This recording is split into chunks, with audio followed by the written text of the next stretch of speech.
Welcome to A Celtic State of Mind. I'm Paul John Dykes, and today I'm delighted to be joined by Anthony Haggerty. Now, that name will be familiar to a lot of people who have an interest in Scottish football, because you were a sports journalist for 21 years writing for the Daily Record, Tony. I was, Paul, yes. And you say it was because you've come out of the game. I came out of the game, yeah. In fact, on Friday it'll be a year since I left the Daily Record, and I came out, took voluntary redundancy, and I'm now at Glasgow Uni studying to be an English teacher, hopefully. No, that's brilliant. A great achievement, and well done to you. You've come out of a workplace which, you know, it was central to football fans in Scotland. We were just talking about that, how important it was to get the news as it was. Now, there's a whole generation of people maybe tuning into A Celtic State of Mind who never did that. But of course, it's a declining industry. And I remember meeting you when you were active as a journalist, and you says, you know, we're not all bad guys, Paul. Some of us support Celtic, you know.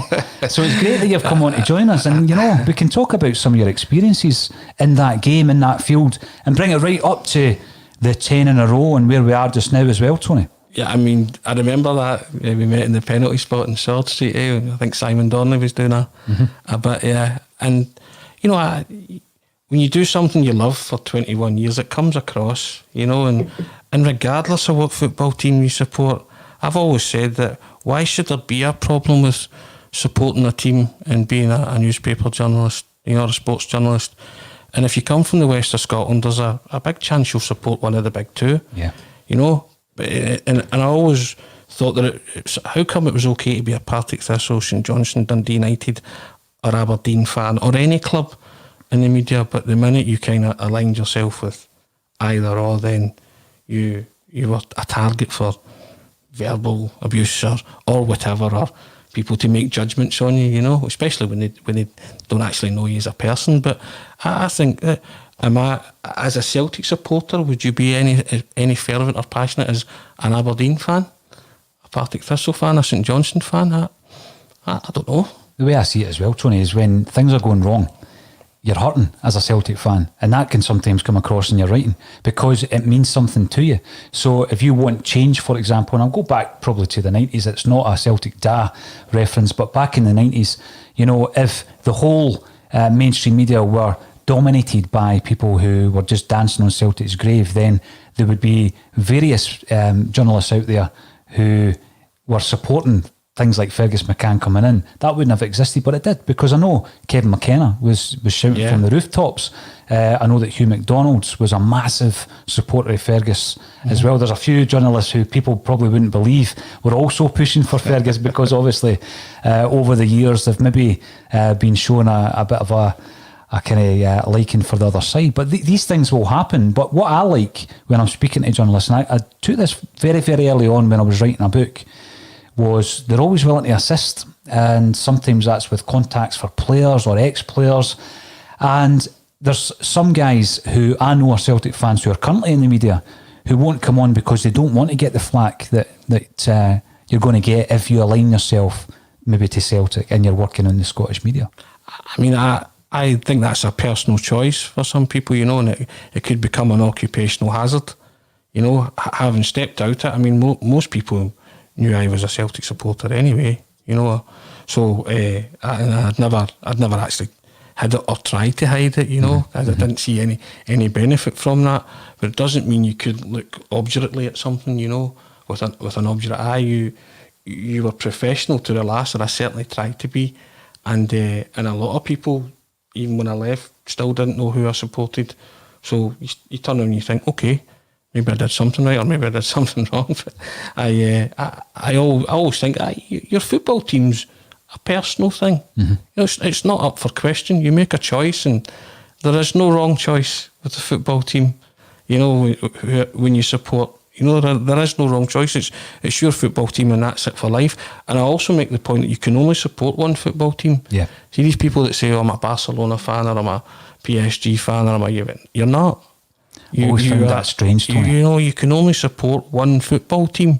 You give your heart and soul to one team, and you stick with it. You know, because I don't know about you. You might like Barcelona, but you know, when they get beat, you don't run up your stairs and lock yourself in the bedroom. You want to cry or whatever, you know. Only your football team, if it gets you the way it should, makes you want to, you go through the whole gamut of emotions with your particular team. You laugh, you cry, you celebrate, you get despondent, and football's cyclical, as everybody says. So you go with it, but that's your choice. You make it very early, whether it comes from your family, your dad passing it down, your granddad, or whoever, or you make up your own mind because you've seen a particular player, or you like it, or it's basis you like a certain colour. It's your team. Or if you were in Italy playing Subutio. Yes, of course. And you like the green and white hoops. Of course, that's always a big one. Yeah. Now, I totally get that, because you drive about these days, Tony, you see kids in Real Madrid strips or Barcelona strips, you think, if they get beat, or English football teams, if they get beat this weekend, it's not going to ruin your weekend. I know that if Celtic do as they just did, it absolutely engulfs you for longer than your weekend. That's one thing that kind of saddens me when I see a lot of kids running about with foreign strips on or English tops on. Again, going back to, I guess it's personal choice, but a lot of it's the kind of following of successful teams. Mm-hmm. They're never unfashionable teams. I don't see anyone run about with an Atalanta top on, or a Lille top, Nantes or whoever, It's always Barcelona, Real Madrid, Manchester United, Juventus, and I'm sure they all do have Scottish teams, all these kids that they support. But, when I was a kid growing up, it was a big thing to purchase a Scottish football strip of your team. It was a major thing to own, and when it came, on the day it came out, you were like, oh, I need to get that, and you had your favourite player name maybe emblazoned on the back, or your own surname or whatever, but you took real pride in that. It was a kind of declaration of, this is my team. Mm-hmm. I'm wearing their colours proudly. Proudly. Yeah, definitely. And the results were what they were, and you dealt with it accordingly growing up. Mm-hmm. Talking about growing up, and again, I'm not harking back too much to the good old days, because we are in the process at the moment of making history, or breaking history, or allowing it to run away from us. Tony, no one knows what's going to happen in the coming weeks and months, but we will remember when Celtic were stopping the 10, and I know a lot of Celtic fans don't even say that. They'll say that they were winning the 1, but when Rangers had won 9 in a row, going for the 10, Wim Jansen comes in, and you look at the way that team was assembled, the mentality that was created, and I say created because it was from the management and the way that they approached it. And then we now look at the situation where, it's turned around and we're going for the 10. And you've got a team here who, man for man, I don't think are as good as Celtic. If you were comparing coach to coach, Lenny's won a lot in the game as a manager, and Gerrard has not. But we're facing a situation where this is a real challenge. Do you see any things that resemble back in the day when we were trying to stop the 10? Without a doubt. I spoke to you off just before coming on, and I believe right now, I think it's disingenuous to call Steven Gerrard a rookie manager now. He's 2 years on the job, but he's showing increasing signs of learning. They've got not a bad record in Europe, taken a few scouts, have claimed a few scouts, right? He's assembled a band of players there who are playing for him, and I said this to you, it's a quest now. It's become a mission. They have to stop the 10. It's this year or bust. The same way as Wim Jansen, when he came in, moulded his side, and they had to stop the 10, and what you say, that I'm firmly it was a winning of the 1. I was in that camp. It was a celebration of what was achieved, what not what wasn't. I'm very much the former as opposed to the latter. And there are similarities, but I think the one thing that Rangers have got this season over what that Celtic team had is no crowds. Now, there's not that pressure. If you remember going back to that season, every misplaced pass was a tragedy. Yeah. Every goal that was scored against you was just, it was the end of the world. And I remember my father's big hero was Jock Stein, and he just couldn't reconcile himself with the fact that Rangers would eclipse his record. And so that season he became really embroiled in it and passionate, and and I used to look at him and think, you'll need to calm down. Mm-hmm. So And Rangers have that added bonus that they're not playing at Ibrox with the expectations of the supporters bearing down on them at the moment. You know, so there's a wee bit of freedom that they can play with and they can express themselves, and nobody's there to shirk them or chide them or, you know, or get on their case. So I think the pressure's slightly off. You know, Van Jansen's team, I mean, they started poorly. You know, very Massively, poorly. yeah. You know, and the dreadlocked one giving the ball away to Mr. Chick Charnley, who thrashed it into the net, and going back to, you know, people making snap judgments of Henrik Larsson right there and then. He'll no do. I know. Because he misplaced a pass. Now we've got snap judgments of the manager, the current manager, you know. But what I will say is, I think most people, and I gave you this stat earlier, most people are annoyed at the fact that they've played Rangers in the last three times they've played Rangers. I'll give you an interesting stat. They've had 6 shots on target. 5 in the game that they lost 2-1 in November, 1 in the cup final, which they scored from, and none in that game there. Now, there's a worrying trend developing for a lot of supporters in terms of the managers, you know. And I think people are beginning to kind of think that Gerrard now has a hex over Neil Lennon. But they were saying the same back in November when they lost. And then Celtic, you know, reeled off an impressive set of victories and stuff, you know. But They did, Tony. so you have to weigh these things up. The knee-jerk's always to play. But you're looking at it, and you're looking at the manager, and you're looking at the way the team's played. There's something no functioning. There's something not right. This is the one thing that we've spent this week, certainly, talking about. We've spent a lot of the period this season talking about the performances, and we can't quite put our finger on it. And the reason for that, Tony, is you don't know what's happening behind closed doors. You don't know. You hear the rumours. You try not to focus on them, because a lot of the time, you know, the sources aren't good, or they're doing it to ruffle feathers before a big game. So then what you think about is, well, Edouard's not firing on all cylinders. Absolutely not. And Cham, who is a player that I rate very, very highly, it looked like a shadow of what we know he can achieve on Saturday. And there's others we could go through, and it's not about criticising every player, but they certainly are not playing as a unit. And a lot of the players that we would normally expect performances from aren't delivering. So when we're looking back over the last 9 in a row, you've got Lenny Mark 1 and Mark 2. I've asked people who know Neil Lennon, you know, how he's changed and what's the differences, etc. But obviously you've dealt with these people. You've dealt with Ronnie Dyler. You've dealt with Brendan Rodgers. And I think it would be interesting to look at the 9 seasons of domestic dominance and some of the anecdotes and some of the things that stood out for you around these 3 managers. Well, first and foremost, Lennon Mark 1 was a firebrand.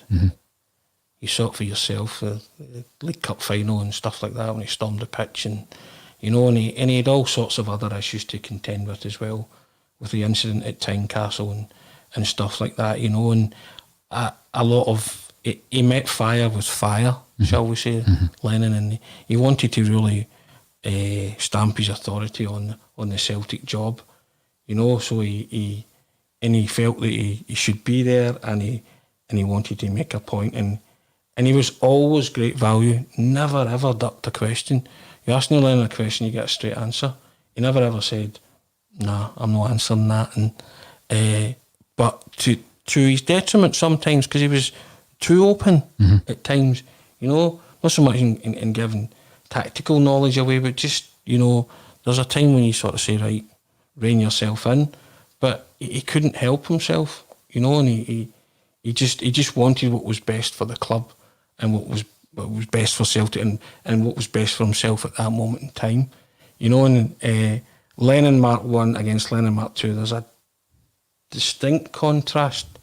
He has mellowed a lot, you know, and it's, you know, the Lennon Mark 1 was some of his conduct, and I'll say this, I didn't particularly think it was befitting of a man holding that high position, or holding a job that, as a supporter, you think's the best football job in the world, you know. But again, he was learning.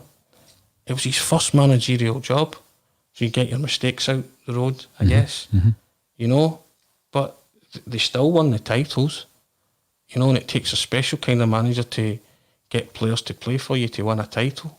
You know, he judged over a season, and you never wanted a Lennon stare. Let's put it that way. It was quite something if you sat across and you got the Lennon eyes, you know, and no words required, you know, because he'd be quite one of them. But he loved a laugh and a joke and a carry on, and you know, and but he was serious when it came to his football stuff, and he said he always said that he didn't ask players to do anything that he had never experienced or did himself, working under guys like Martin O'Neill. Yeah, you know, Ronnie Dyler was just a guy that won the lottery, you know, and the loveliest man that you could ever hope to meet. Just rode the wave, the 2-year wave that he was on, you know. And he loved being there, and he loved the fact that Celtic had approached him, and I think, to be fair to Celtic, I think it was an experiment, because I think they thought that they'd kind of unearthed the next Mourinho at an early stage, and I admire their ambition for that. And what I will say is that I wouldn't like Ronnie Dyler's chapter in Celtic's history in 9/10, if it does become that, to be airbrushed at all, because he was a big part of it. Yeah, you know, he came in at a time when everybody said, "Oh, it was a doddle." It's not a doddle to win a title at any level.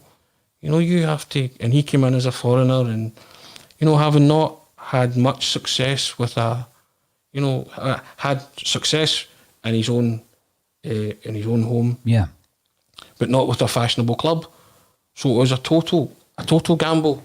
But he was a very affable guy, and another one who loved a laugh and a joke, and you know, he loved his 2 years. But I think he realised himself eventually that as the pressure started to build, was man enough to admit, I'm leaving here, because I just start, you know, and you know, his kind of tenure was tarnished with that loss on penalties to Rangers in the Scottish Cup semi-final.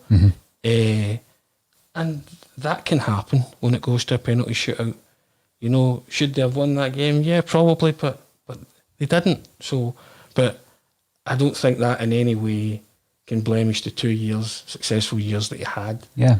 You know, when I look at Ronnie Dyler, and it's interesting that you mention about Lenny Mac 1 and 2, because I think Celtic fans are looking for the thunder to return a wee bit, you know, because we think back to the famous one was Tony Mowbray. You got Tony Mowbray and Peter Grant, and Granty as a player was always so animated, love him or loathe him, he was always animated. But then on the sidelines, it was just almost like, you know, not disinterest, Tony, but you know, it was very much like, you know, within themselves. And a lot of the time, Neil Lennon seems to be like that just now. And again, he's maybe not buzzing as much off the crowd who are not there, etc. But you want to see a wee bit more of that. But the interesting thing, Ronnie, I think his legacy has been, he was a talent spotter.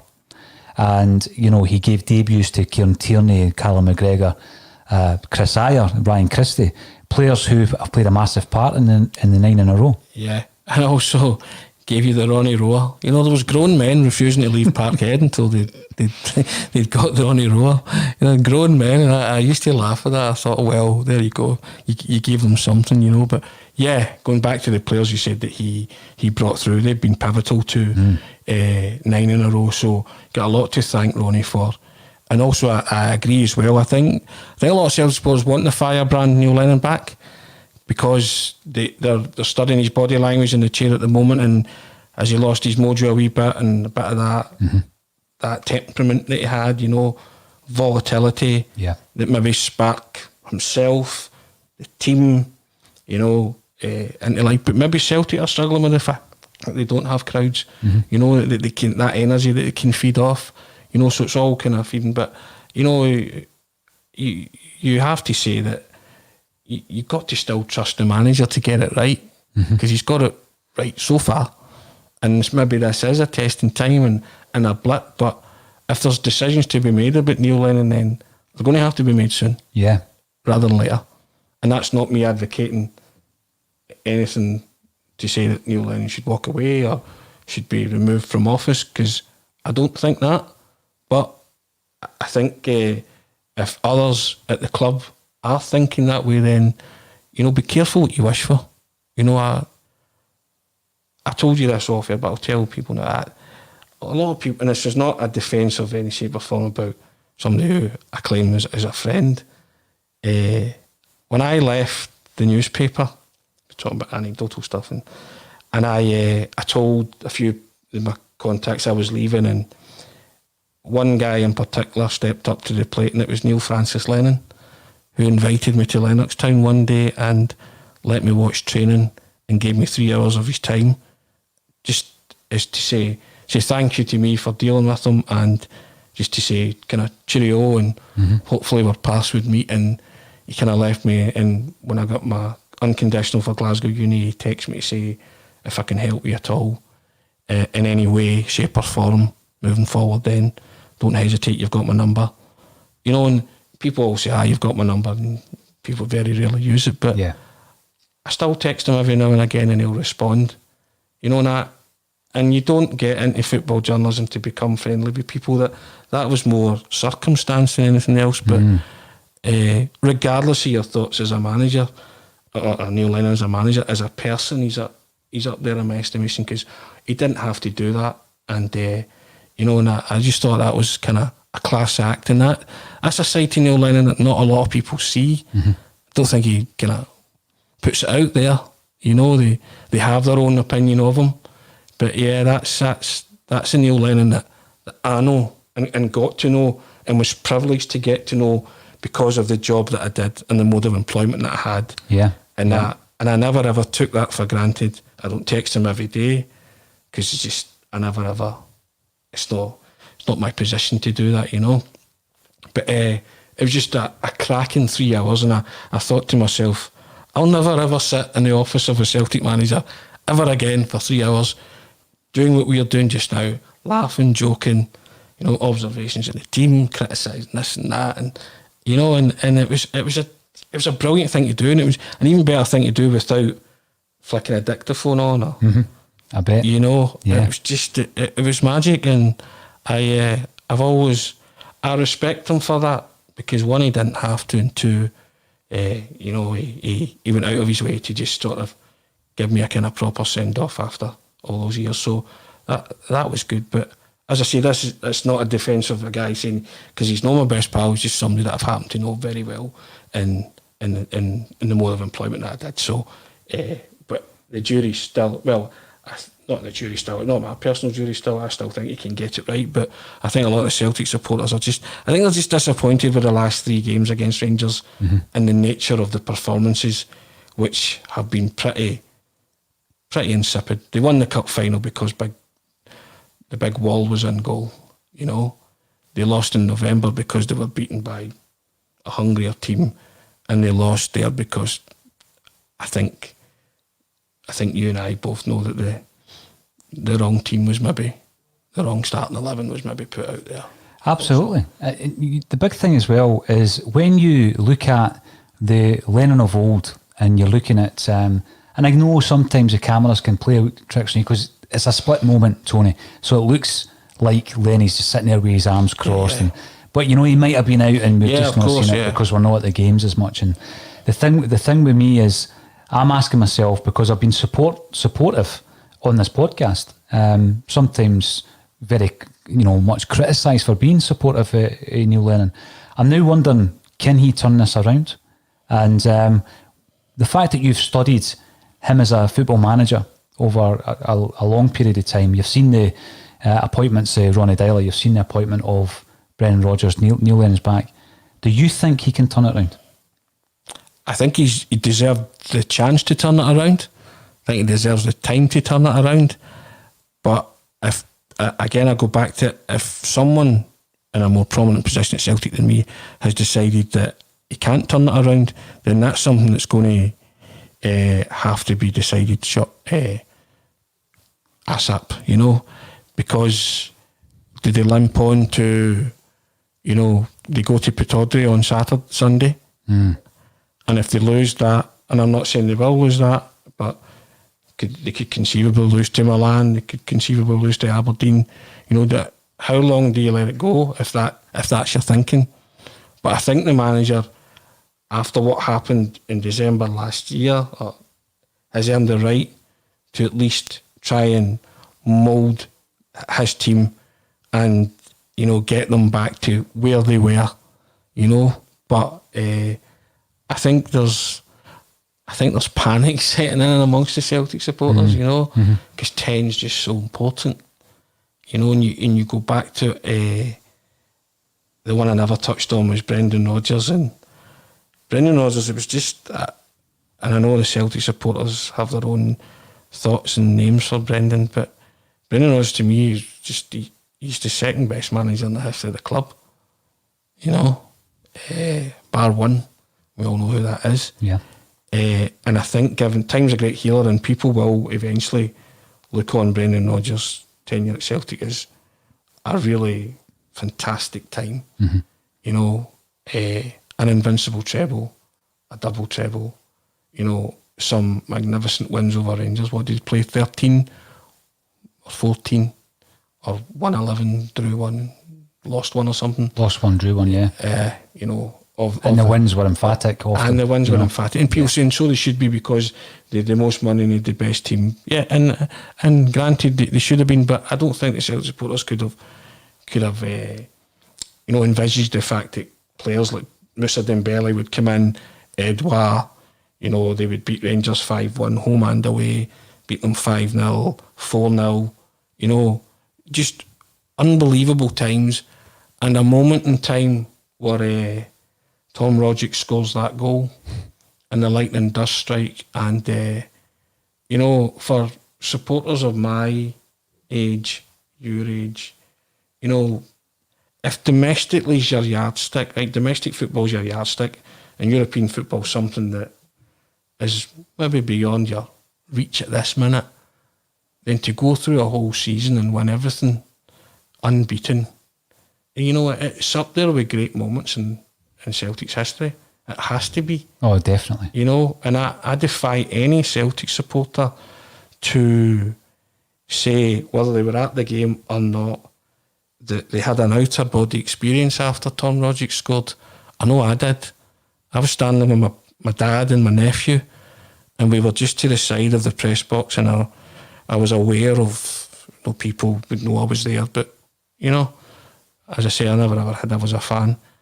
And Tasmanian Devil meets Yosemite Sam. When Rogic scored, I just lost it, to the point where my nephew said to me, do you know what I loved about that game? The fact that you let yourself go. After 20 odd years of sitting, being kind of impassive about it and just trying to take it all in your stride, be neutral, I lost it. And you live for moments like that in football. That's, and Brendan Rodgers gave Celtic supporters that. He built that team and he built that mentality, and remember, he came on the back of such a crushing disappointment when they lost to Rangers in penalties at Hampden, and everybody worshipped him in, 13,000 turning up, he's unveiling, and they just hoped, a bit like when Martin O'Neill came in, and he said the same kind of thing, I'll try my best and I hope to bring success to your football club. Boy, did he bring success, and the banner at Tynecastle annoyed me when he left. And I get the circumstances, how he left, and the club that he left for. But if you're Brendan Rodgers, your football world revolves around being in the so-called self-proclaimed best league in the world. I'm sorry, it does. Yeah, did he dupe people by saying he'd been a Celtic supporter all his life? Possibly. But I tell you what, he was convincing. He was a great actor then. Who didn't believe it? Yeah, Who didn't believe it? Yeah, and he never ever gave you the impression that he wouldn't leave before 9 or 10. So and I think the Celtic supporters fell out with themselves a bit over that, because he was a messiah, and they followed the messiah, and they would have followed the messiah to the ends of the earth. And see, as a journalist going to a Brendan Rodgers press conference, it was nothing like I'd heard before or since. it was an education. The way he thought about football, you know, he just he slept and breathed football, and you know, you were just sitting there thinking, don't ask a banal question, don't ask a banal question, you know. And but see, even if he did, that didn't matter. He would answer it, and he was good, and he was also great. You know, work experience kids would come in, various newspapers, you know, and he'd sit down, and the first thing he'd say is, "There's a new face. Who are you?" Brilliant. You know. Yep. And he shook their hand, and he would talk to them for about 2 or 3 minutes before anything had even started. And you imagine a kid going home and saying to their mum and dad, "I went to Lennoxtown today, and Brendan Rodgers spoke to me." You know, I saw in the news recently that Jurgen Klopp had written a letter to a 14-year-old boy who said he gets anxious. Tremendous. Oh, it's brilliant. What a way to deal with people, and also just a guy who got it as well about being a custodian and ambassador and just the public face of Celtic, you know. And when I hear fans be so, you know, disrespectful towards him and name calling, it jars with me a bit, you know. I just think that give it time and they'll love what he did at Celtic. You know, he's revolutionised that whole club. I was going to ask you there, you were talking there about a mentality, and that certainly did change, didn't it, under Brendan Rodgers? I mean, so many things changed behind the scenes that we're maybe only learning about now, but the whole mentality, the club, I'm going to say the club changed, because going back to somebody we mentioned earlier, Johnny Owens just done a film on the Three Kings, Matt Busby, Bill Shankly, Jock Stein. Now, you could add other names into that, but these types of managers, Brian Clough, Don Revie, Alex Ferguson, managed the entire club to the point where their influence could be seen from the tea lady to the boardroom. And I think that when Rodgers came in, it was the first time we'd seen that in a long time, Tony. He was omnipresent. No, omnipotent almost. He was given a blank canvas and told, go and paint your own picture, you know, and boy, did he do that, you know, and would not have come to Celtic had they not granted him that, you know. And for once, not for once, that's maybe, but to be fair to Celtic, it was a massive coup getting Brendan Rodgers, right? Yep. And also, it was an even bigger coup to just give him free rein. Didn't get it right all the time, you know. European results, you know, some of them were not befitting of a club of Celtic stature, but you know, that's fair enough. But again, I get back to it that European football at the minute for Scottish clubs is kind of somewhere in the ether, you know. They need to kind of build themselves up again and get better, you know, in order to compete at any kind of level, you know. You look even at the developments in the last few days of the big leagues and the big teams looking to go further into the distance by jumping ship from UEFA to FIFA and creating a brand new tournament. And we know that Scottish football will never be part of these plans, Tony. And Celtic, with its rich European history, might not be part of that type of plan. The saddest part about that is that Celtic kicked off European football's Cinderella story. Celtic kicked that off because they came from a part of the globe that wasn't a football superpower, you know, and the reason a lot of people watched it was because it was on the BBC. Yeah. So the World Service could, you know, televise this game, and also the kind of romantic thing about the fact that all the players were from the 30-mile radius, that kind of thing. But Celtic came from nowhere.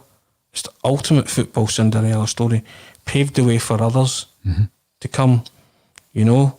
Now, you talked about Matt Busby.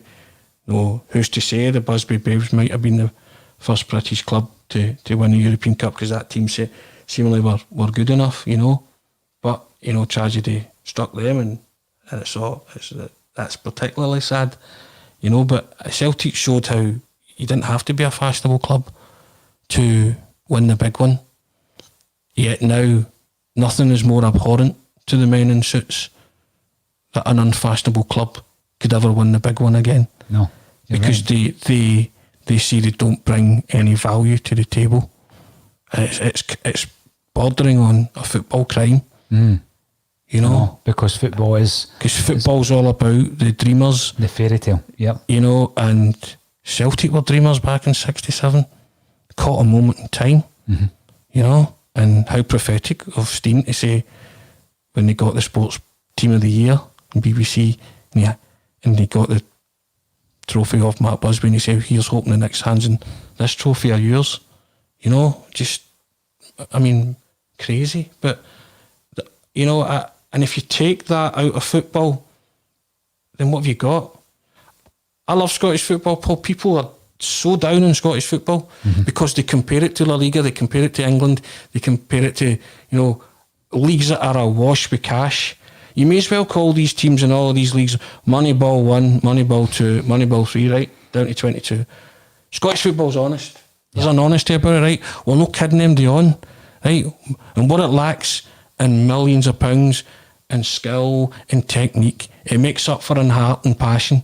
Going back to why you support a football team, you know, the will to win. Just there's an honesty and a realness about it.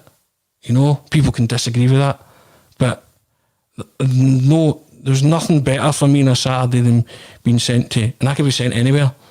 I could be Celtic Park, or I could be Central Park, Cowdenbeath. Doesn't matter. Didn't matter to me. If somebody was paying me to write about something that I loved and a sport that just the world over's, you know, people love it. But see, when the Suits decided that they were going to turn it into a business, they ripped the heart and the soul out of football. In fact, they ripped the guts out of football. No, they did. And I'm glad to say that Scottish football hasn't gone down that road. People will argue and say that Celtic kind of have, because they're the richest club and they're the best players, and that's and I get that argument too. But you know, in every league there has to be a richer club because they have bigger resources. You know, so but my own feeling is that I don't think the product in Scotland's as bad as people say it is, because you can go through any league and say it's a 2-horse race, a 3-horse race, or whatever, or pick out clips that don't portray it in a great light, you know. But for every one of them, I'll give you 10 great moments of skill, or 10 reasons why, you know, I loved Hamilton St Johnstone last week. You know, you see somebody like Stevie May and Craig Conway, go back the years, play fantastically well. Yeah. You know, things like that. You go, wow, that was vintage. Remember when they... And what other country in the world has a stadium like Central Park, like you referenced before? Yeah, you know. What a place. You know, so... with the stock cars, you know. You know, correct. And you look at it and think, whoa, the land that time forgot, you know, that kind of thing. But, and if 500 people want to support Cowdenbeath every week, that's their team. No, I remember Pat Rolling, who's a comedian and a big Celtic fan, you might know Pat, but he was once one of the Albion Rovers directors, and they drew Rangers in the cup, and they were cock-a-hoop, and they were, you know, a brilliant windfall for everybody. And I remember having a conversation with Pat one day, and I was doing a bit, because he was going out in a van and a loudspeaker, Coatbridge and Airdrie, trying to get more fans in the door. And I said to him, what would make a difference, Pat, to your attendance? And his answer stunned me. He said, if we could get 25 more punters in through the door, paying between a tenner and 15 quid or 12 quid. I went, see, I was waiting for him to say a couple of hundred, but he said that 25 could pay a gas bill, an electricity bill. You know, and I was like, wow. You know, and that's the way these clubs kind of lived and existed, and I went, wow, and that kind of fine margins.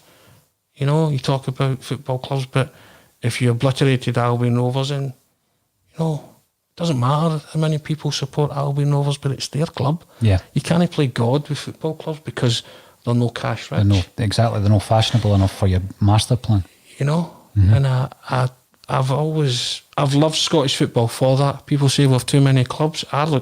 I'm the opposite. I think, isn't it great that so many people support so many different clubs, and you go to one corner of Scotland to the next, and you know they'll support their team with a fervour and a passion, and you know, and they love it.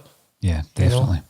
And by the way, a pal of mine's a season ticket holder at Central Park, so I wasn't having a dig at Cowden. Oh, neither was I. I just picked that out the air because definitely. it was Celtic Park and Central Park, so there was kind of alliteration there. It was just that. No, it is an experience, let me tell you. Now, the thing with tomorrow night, we've spoken about European football, it's almost taking a back seat this week, Tony. The Yeah. AC Milan game, normally would be sitting here buzzing about a game that we were going to. Yeah. People are looking ahead to the Aberdeen game. You and I spoke before saying, you know, the work starts here for the Aberdeen game. We need to get a performance out of the team. What changes can you see Neil Lennon making tomorrow night? There has to be some kind of reaction tomorrow, you know, and I don't really agree with this free hit expression in football, but I guess this is as good a free hit as you're going to get, you know, because Celtic's focus and drive should be on the 10. Europa League's a distraction. It's a nice one, but you know, if they're really fixed, they're fixating on the league, or they should be, you know. So I think tomorrow will be the ideal time to bring in the likes of Turnbull, but a dynamism in the midfield, you know, a guy that can run up and down. And I watched a lot of Turnbull when I was through the job, and I covered Motherwell a lot, and great kid, just and a baller, you know. He's got it. I believe, in my humble opinion, he has it, you know. And you know, in 45 minutes against Hibs this season was probably Celtic's best performance, and Turnbull was instrumental in that. Set up a jetty for a lovely third goal, you know. And I think a lot of people were disappointed that he wasn't in the team on Saturday. Yeah. Because a lot of people like me can maybe take or leave in Sham. When he's hot, he's hot. When he's cold, he's a passenger, you know. Again, I don't mean that to be critical. It's an observation more than anything else, that I just feel he's got so much more to contribute. But if it's not going for him, then, you know, He's a 4 out of 10. aye, Yeah. you know. And I think Turnbull could maybe have given them something different on Saturday. Like McGregor, he can get up and down. He's, you know, he got an eye for a pass. He can take a set piece. You know, he can rifle one in from 20 yards, 30 yards range, you know. And I'd like to see Griffiths get an extended run now, if Edouard's not fit. But you touched on it earlier that, you know, Edouard hasn't been firing on all cylinders since the start of the season. Yeah. So guys like that, they're not, you know, they're not undroppable. You know, you have to understand that Celtic are chasing history. You know, so you have to play your part. You have to step up to the plate. And just because you're French Eddie doesn't mean you walk into the team. You know, you've got to produce. And the talent he's got, that's what's annoying Celtic fans, the talent that he's got. It's off the charts, it's off the scale. And, you know, you look at him sometimes and he has that languid kind of lackadaisical style that a lot of these guys have. Dembele had it, but he always switched on in the big games. Yeah, he did. Right? Dembele, you know, his record against Rangers spoke for itself. Man City goal, stuff like that, because he got it. You know, sometimes French Eddie gets it, and other times I think he doesn't. You know, he just thinks he can stroll through it and think there'll come a moment in the game where I'll beat 3 in. Hunky dory, you know. But that moment might not come, as it's not came in a few games this season. All too regularly for, you know, for our liking. Yeah, for someone who, you know, is sublimely talented. Now, I would have preferred Griffiths to start last week, because he would have ran the channels and he would have always looking to score. The minute the ball goes to Griffiths' feet, the first thing he's thinking, can I get a shot? I get a shot in here. And also, Rangers are terrified of him because he's got a good scoring record against them too. So they needed a spark against St Johnstone in Perth. Sparky gave him it. He came on and scored. You know, so what more could he do to say, look, might not be back at my best, might not be fit, but I'm up for this challenge. So the inclusion of Klimala and El Yunusi was baffling. You know, Klimala scored a lovely goal too in the St Johnstone game, took it really well. But, you know, you ask any Celtic supporter who they would have started last week, it'd have been Griffiths, you know. Without a doubt, Tony. Don't want to hark back to last week because it was abject, it was miserable, it was and I touched upon the shots on target. Lee Griffiths would have had 6 shots on target himself. Yeah, I know. On Saturday. And he came in 67 minutes, I think. Yeah. That was a frustrating... when you're looking at the changes as well, Tony, it's something that I've been pretty critical of Neil Lennon, making the changes too late. Every change was made at 2-0. Yeah. And Griffiths is a guy that can give you the spark, But you touched on it before you went on air. After 15 minutes, it wasn't working on Saturday. Mm-hmm. Yep. Yeah. Managers are loath to change things after 15 minutes because it's an admission of, I've called it wrong. But I tell you what, Celtic supporters would have respected Neil Lennon big time if he did. And then had they got beat, but shown a bit more in an attacking sense. See to not have a shot on goal in a Celtic Rangers game. I don't know about you, but it's, you'll go a long way and dig in the archives to find another game like that, And as much as the manager can maybe make excuses and say that they were without certain personnel, the object of football is to score goals. Mm-hmm. They never had a shot on target against Rangers last week. Well, Tony, tomorrow night I'm hoping that all changes, and I hope, like yourself, that Griffiths gets a run out. And I also hope this season you can come back in and join us again on a Celtic State of Mind. It's been brilliant today, pleasure, catching up. And, good luck for everything this season yourself. All that's left for me to say is, Anthony Haggerty, thanks for joining me on a Celtic State of Mind. Pleasure, thank you.